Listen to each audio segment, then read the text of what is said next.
Hey there everybody, welcome to Auto Bears, and this is the all-new Honda HR-V.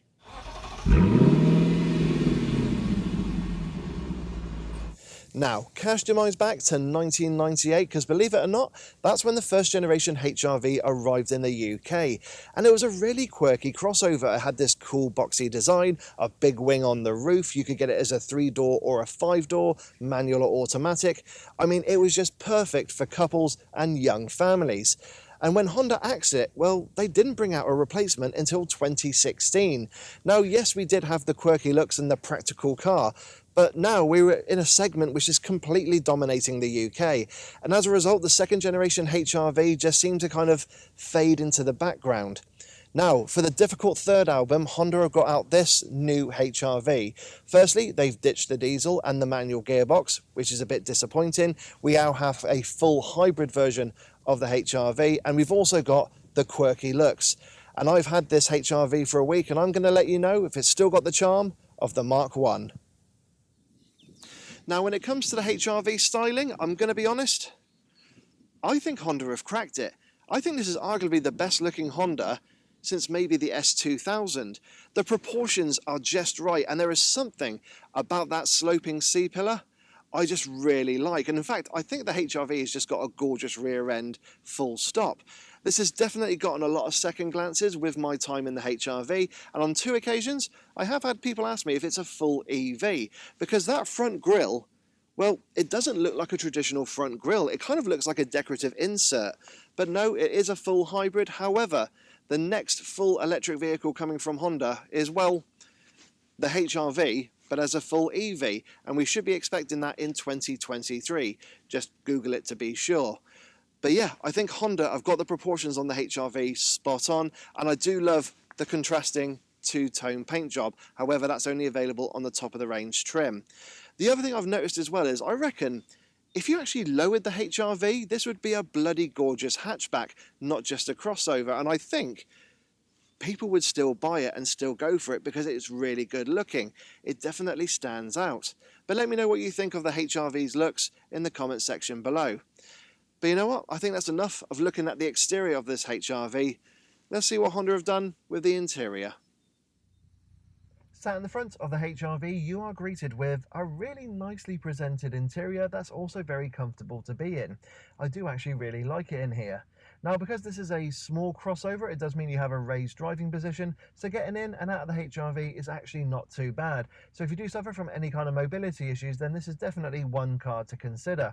Now, once you get sat in the driver's seat, you find that there is a good amount of adjustment. However, it is all manual adjustment, and the steering, which has, let me find the handle, there it is, both rake and reach adjustment. So again, the perfect driving position is easy. I will note, however, that there is no lumbar support on either of the front seats, so that's just something to be aware of. When it comes to interior quality, it's actually pretty good in here. Now, the seats are a half cloth, half leather design. I really do like them, and they do hold a big bear like me in place. And I do like actually the pattern that's on there as well. It's got quite a nice retro feel about it. Now, on the dashboard, it's actually quite surprising because on top of the dash, it's hard plastic, but it does feel of a good quality. Then we have got leather here on the dash itself, soft touch plastics on top of the doors, and leather again on the door panel. And then lower down on the center console, we have got leather again, and it's really nice because you can rest your leg against it on a long journey. And of course, yes, on the main part of the center console, we have got hard scratchy plastics again. The one thing that's quite nice and surprising is that there's no real piano black plastic in here. In fact, on the center part of the dashboard, we've got a nice section of copper, and that really does stand out and liven up the cabin. And we've also got copper here on stitching on the steering wheel and also here on the seats. However, to paraphrase Christopher Walken from a Saturday Night Live sketch, I gotta have more copper, because yes, it's nice to see it here and on the seats and the stitching, but I'd like to see more of it in the cabin. It's like, yes, we'll put a hint of colour in here, but we're not going to dominate it. But yeah, in terms of interior quality, it is actually pretty good in here. Cubby spaces are pretty good here in the HR-V as well. We've got some decent sized door bins where you can get a medium sized bottle of drink in there, but not lined with any fabric, so loose items will rattle around a bit. We have then got a tiny little cubby space underneath the buttons on the right hand side, which is good for putting like a wallet or maybe your phone in there, but again, not lined with any fabric, so don't chuck any loose change because it will rattle around a bit. Now on the center console in front of the gear lever, we have got some wireless charging, which is available on the top of the range spec. We've got a 12-volt socket, and then just above there we have actually got a tray which is big enough for the modern sized iPhones, and we've got 2 USB charging inputs, which is really handy. Now the one on the right hand side is for your Apple CarPlay and Android Auto, which you also have wirelessly, and on the left hand side the USB is just for charging mobile devices. Then just behind the gear lever we have got a couple of cup holders, which are actually of a decent size and decent depth. Again, they're actually not lined with any rubber, which is a bit disappointing, but you have got a couple of plastic grippers to hold your bottles in place. Then behind that we have got the center armrest. Now sadly it doesn't slide forward, again that's a little bit disappointing, but when you lift it up you have got a little bit of extra space, and that is rubber lined, which is very handy, but there's no features in there like additional charging sockets. And then finally we have got the glove box, which again is of a decent size. The actual book pack doesn't take up too much room. Honda have actually supplied a microfiber cloth, so thank you very much, Honda. Again, it's not lined with any fabric, so loose items will rattle around a bit, but it is a decent sized glove box. And surprisingly, I've got nowhere to put my sunglasses, because one of the things you can't get on the HRV is a sunroof, so that was a little bit disappointing and surprising to see. But all in all, when it comes to cubby spaces, yeah, it's pretty good, but other cars can be a little bit more practical. However, they tend to be a bit bigger as well. Now, even though this is the new HRV, Honda have not gone the way yet of having everything operated via a central touchscreen. We still have some physical buttons in here. Yay! So on the touchscreen itself, it is a 9-inch display, and it is nice and clear and easy to use when on the move. I do like the icons, they're nice, big and bold, and again, the menu system is actually easy to operate. We have got a couple of physical buttons here, which are home buttons and shortcut buttons. We have got a little rotary knob there for the volume, and a little rocker switch if you want to change track or something. Then below there we have got your dual zone climate control, again physical buttons which I really like, and a buttons on there to operate the heated seats. Now Honda are really good at doing some quirky touches, and on the HRV when you turn the temperature dial it actually glows red or blue depending on what temperature you want. So yes, I know it's a gimmick, but it's a really quirky feature and you are going to show it off to your friends. Now just below there we have got the gear knob, and as I mentioned it is an ECVT, and then just behind there we have got a couple of buttons. One of them is a driver mode rocker switch, so you've got your sport, your eco and your normal. We have got hill descent control as well, and we have got your electric handbrake and auto hold button. Then on the steering wheel controls on the left hand side we've got your media controls, and we've got your driver data controls where you can control everything that's on the digital dashboard. Then on the right hand side we've got your adaptive cruise control buttons, as well as the heated steering wheel, which yeah, I'm not going to use on a day like today. And then on the right hand side we've got a couple of extra buttons there to operate some of your driver features like opening the tailgate and also turning things off like traction control. So it's all actually really nicely laid out, and it's actually, well, there's actually a nice tactility to the buttons in here as well, which is really handy. It is something that Honda do really well. And finally, in front of the steering wheel, we've got a kind of weird display here, because 2/3 is digital and 1/3 is analog. Now the analog is actually your speedometer, and then on the left hand side we have got a roundel there where you can have a rev counter for your power, eco and charge output, and we've also got a little bit there where you have your driving data. Now in the center we actually have your driving aids, so if you're using the adaptive cruise control, that's where it turns up in the center. It is actually really easy to read. It's really easy to go through the menus using the buttons on the left hand side of the steering wheel, and yeah, it's very clear and actually presented really well. It's just surprising to not see a complete digital display. That's something I wasn't really expecting, especially as we've now seen the Honda E with us. But I've not had any issues with it. It's, as I mentioned, it's very clear, easy to read, and operates in the menus when you're on the move. So yeah, it's a little bit quirky again from Honda, but yeah, you get used to it very quickly. But all in all, it's actually really nice here, sat in the front of the new HRV. We have got a nice, clean and familiar dashboard design. It does remind me of the new Nissan Qashqai and Ford Kuga, where you've got the screen nice and high up on the dashboard, but everything's nice and logical in its whereabouts and ergonomics, which I really do like. And finally, one little touch I do like in here as well is actually the air vents, where you've got a rocker switch where you can turn the air vents off. You can actually have it blowing directly towards you, or there's an outer vent here as well where you can have it kind of going around you in the cabin. I really like that feature, and again the design is just really nice. It's very clean and elegant. It's just a very nice place to be here in the new HRV. So yeah, it's actually not too bad here, sat in the front of the new HR-V. And on that note, I think it's time we see what it's like in the back seats. So in the back of the HR-V, it's actually surprisingly spacious back here.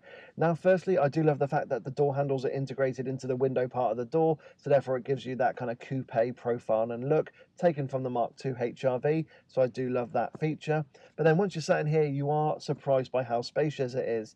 Now, that driver's seat is set to my driving position. I'm 5'7" tall and 5'7" wide, and as you can see, I've got a huge amount of knee room, and headroom is pretty good as well. I do note, however, if you are 6 foot tall, you will find your head rubbing against the head lining, so that's just something to be aware of. And I'd also recommend having 2 adults sat in the back of the HR-V and not 3, because this centre seat is quite highly raised. But it'd be perfect for 3 kids back here. Now, speaking of kids, we have got ISOFIX supports on the outer seats, and what I love is that there are no plastic covers. You can just clearly see the bar to affix a child seat, so that is a really handy feature. Then we've got the windows, which are of a really decent size. They do allow a lot of light in. However, they don't open all the way down, which is a little bit disappointing. Now, when it comes to cubby spaces, well, it's a little bit hit and miss. So firstly, we haven't actually got any proper door pockets. We've just got these little cup holders here, but they can get a small bottle of drink in there. Now, we have got your aircraft style pockets on the backs of the front seats, and we've also got a second pocket to put your mobile phone, which is really handy. We have got a little tray area, which is just behind the center armrest, and a couple of USB charging inputs there, so you can put your phones in there if you wish, or just make use of the pockets. And we have got a couple of air vents as well. And then finally, we have got your center armrest, which comes all the way down with a couple of extra cup holders, so that is really handy. However, when it does come to the pièce de résistance here in the back of the HR-V, we have got the magic seats, which means you can lift up the base and have this whole area free to put large bulky items in, and I really do love that. That's something that Honda do really well. So if you have got any kind of mobility issues, and perhaps you have a scooter or a wheelchair, then it would fit perfectly in the back of the HR-V rather than you taking up space in the boot. So yeah, all in all, it's actually pretty good here in the back of the HR-V. And on that note as well, let's go see what that boot's like. Now, opening the boot on the HR-V will present you with 304 litres of space, which is actually really poor in this category of car. But when you get the boot open, it actually looks much bigger than that. It's kind of got this weird TARDIS effect about it. And what I love as well is that the boot lip itself is nice and low, so if you do suffer from any kind of mobility issues and you need to load either a wheelchair or perhaps a mobility scooter into the back of the HR-V, you can do so. Not to mention dogs jumping up as well into the boot of the car. Now, it's not devoid of features either. We have got a bit of underfloor storage, which takes the total capacity to 320 litres. We got a little shopping hook, and we have got some tethering hooks. Disappointingly, we haven't got a 12-volt socket, and we haven't got any handles to get the rear seats down. However, you don't really need them because the handles are right there. And also, this is one of the perks I love about Hondas. When you do get the seats down, you're presented with a completely flat load area, which is really good. And that does mean that you can get large bulky items into the back of your HR-V. So it does become surprisingly practical. Now, I will note as well that the parcel shelf is this kind of felt flimsy cover, so you can kind of fold it up and chuck it underneath the boot floor. But just be aware, there are a couple of these little plastic hooks on show, so just be careful not to catch them if you are loading any large bulky items into the back of the HR-V. So although on paper it says it's not that practical, it feels much more practical than those 304 litres suggest, and things like the magic seats and the completely flat load area really do make up for it. But you know what, I think that's enough of looking at the practical side of the HR-V.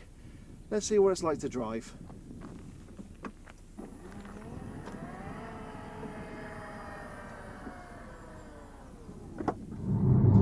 So once you get driving in the HR-V, first impressions are really positive. Now, before I go on, the one thing I do want to mention about the HR-V is that it's not a traditional family SUV. You see, there are large family SUVs in this segment, which consist of the likes of the Skoda Karoq and Hyundai Tucson. But this is actually much smaller than those cars, and it's also reflected in the price tag. So as a result, this isn't going against those cars. This is more up against the likes of the Toyota CHR and perhaps the Volkswagen T-Roc.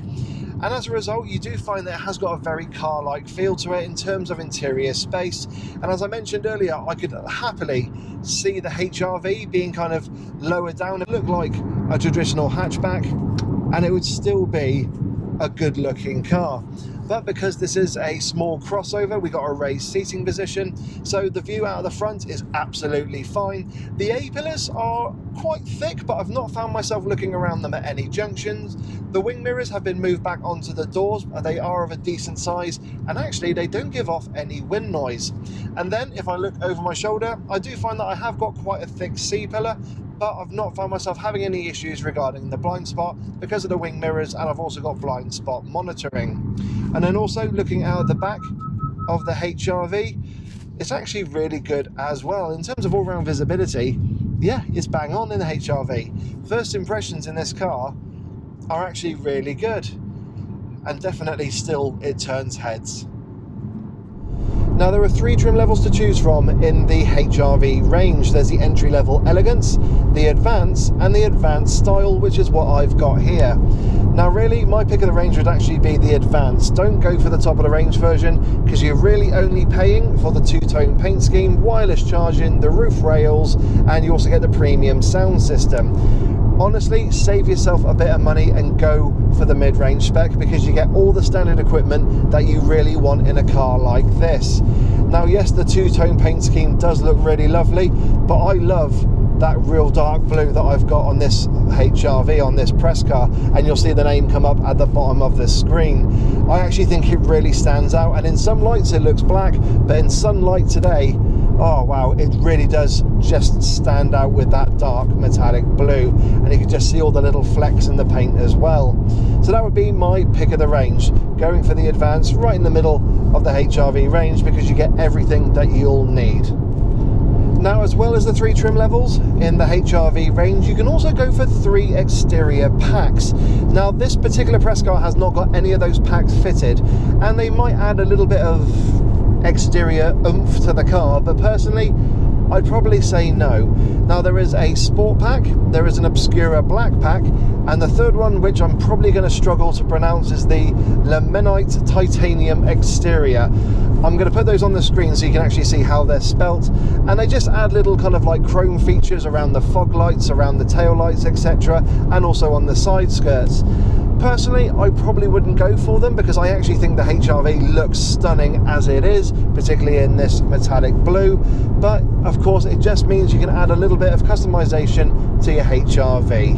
So that's just something to think about when you are speccing up the car, and I'm sure the salesman will be able to provide you with some more information on kind of how they look on the vehicle, because all you really see when you go on the website is just kind of a few pictures of some chrome inserts fitted to the car. But just to let you know that there are exterior packs you can fit to your HR-V. Now when it comes to engine choices in the HR-V range, it's really lovely and simple. There's one. It's a 1.5 litre petrol engine, and in conjunction with that hybrid setup means you got 129 brake horsepower and 253 newton meters of torque, which means that the HR-V will get from 0 to 62 in a smidge over 10 seconds, 10.2 to be exact. So the HR-V isn't exactly quick. So that does mean then it should be very frugal, because that's the kind of car it is. Now Honda claim I should be able to get 67 miles per gallon, but that's not on a WLTP cycle, and I've not managed to get anywhere near that. Now driving around on my daily commute, I'm averaging between 56 and 59 mpg. I've just not been able to yet crack that elusive 60 mpg just yet. However, I might do before I hand the car back, and if I do, you'll see something at the bottom of the screen. But 58 mpg isn't too bad in this kind of car. Now it's front wheel drive, and also you've got an eCVT gearbox, so I know you're probably groaning already.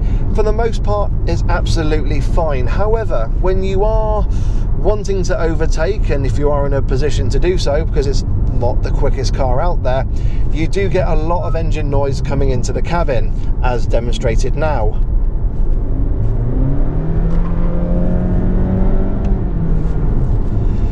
Yeah, that's a classic CVT gearbox. And also you get that engine noise when you've got it in, say, adaptive cruise control, and as you're kind of going up a hill, you just hear the engine kick in, which does affect the refinement somewhat. However, once it settles down, this does become a very lovely cruiser, and I do like that engine. It does seem to suit the HRV really nicely.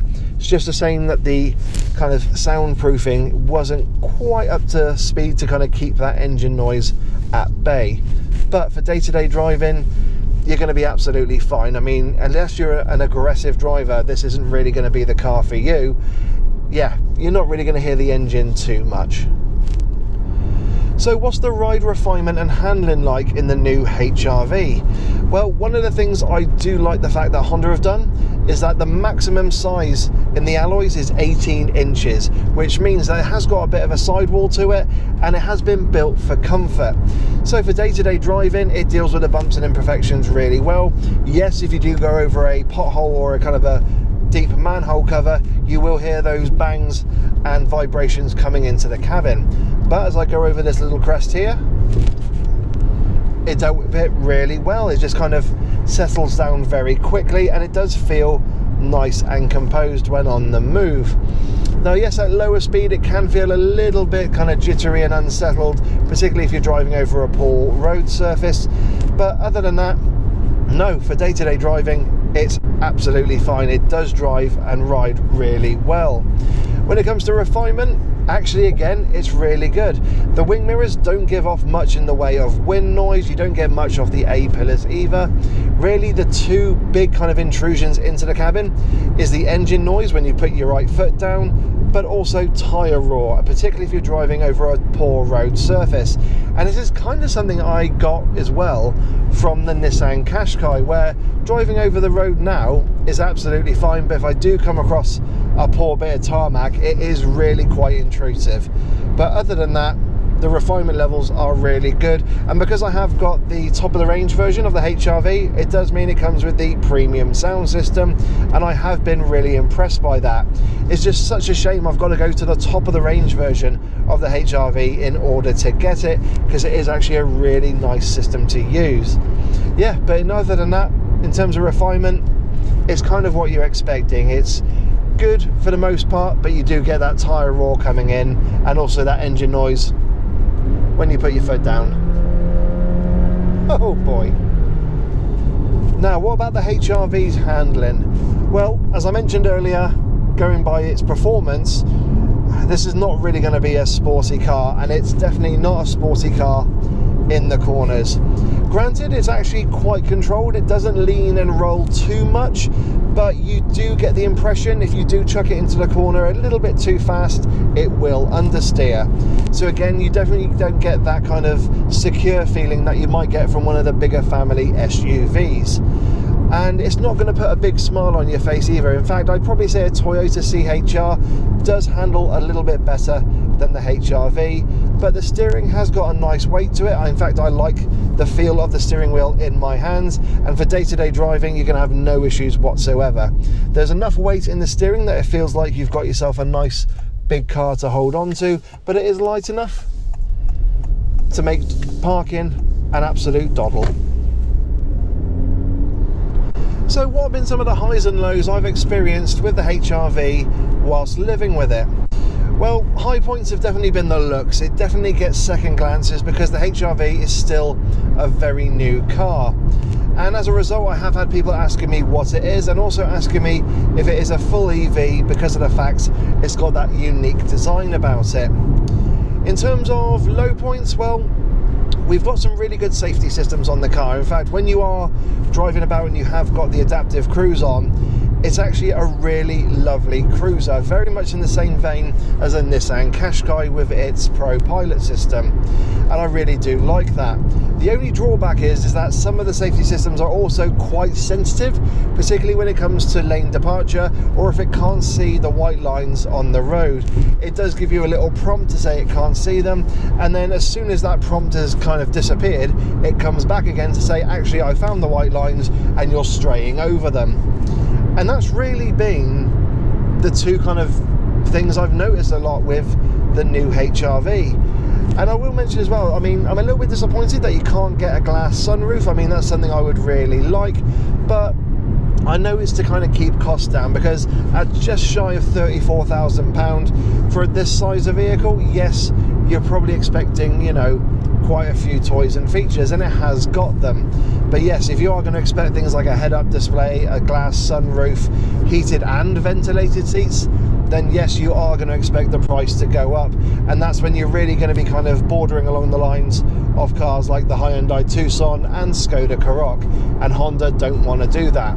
That's where they'd rather you went up to something like the CR-V. But yeah, really, in terms of living with a HRV, I've been really impressed by it. I like the looks, I definitely like the interior as well. It's got a nice relaxing feel about it, and even though I have got these hard scratchy plastics on top of the dash, I don't feel like I'm missing out. I mean, I do love the leather on the dashboard. I love these seats, they're very comfortable. I wouldn't go as far as to say they're proper bear chairs, but they do hold a big bear like me in place.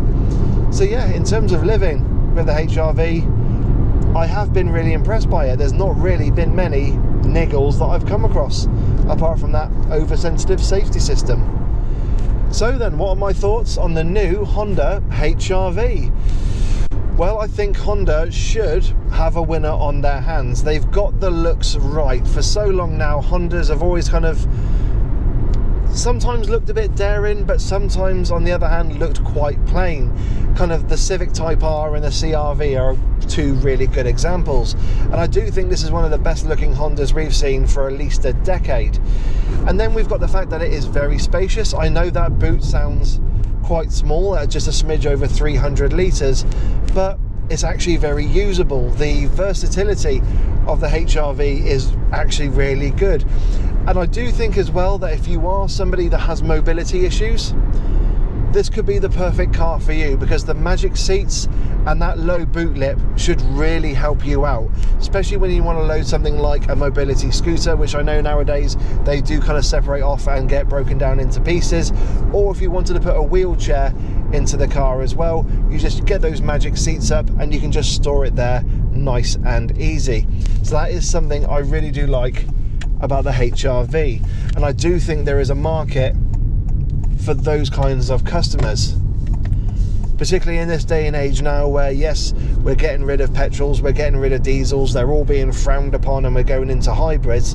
So this could be the first step for a lot of people in those kind of positions to go for a hybrid car or a hybrid crossover, and hopefully they would really enjoy it, especially with the fact of it comes with that eCVT gearbox, because sometimes you don't want a manual.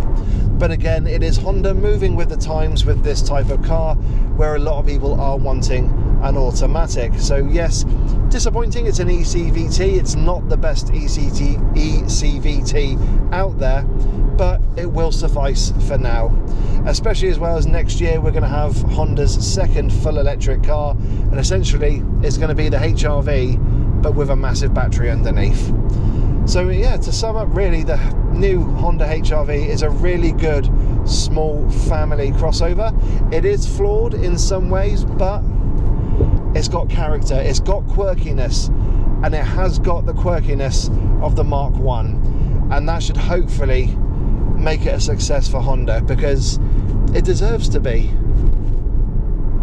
So everyone, I hope you've enjoyed my review of the new Honda HRV. As always, don't forget to like, don't forget to subscribe, don't forget to hit that bell notifications icon to let you know when I, Dave the Auto Bear, bring out a new video.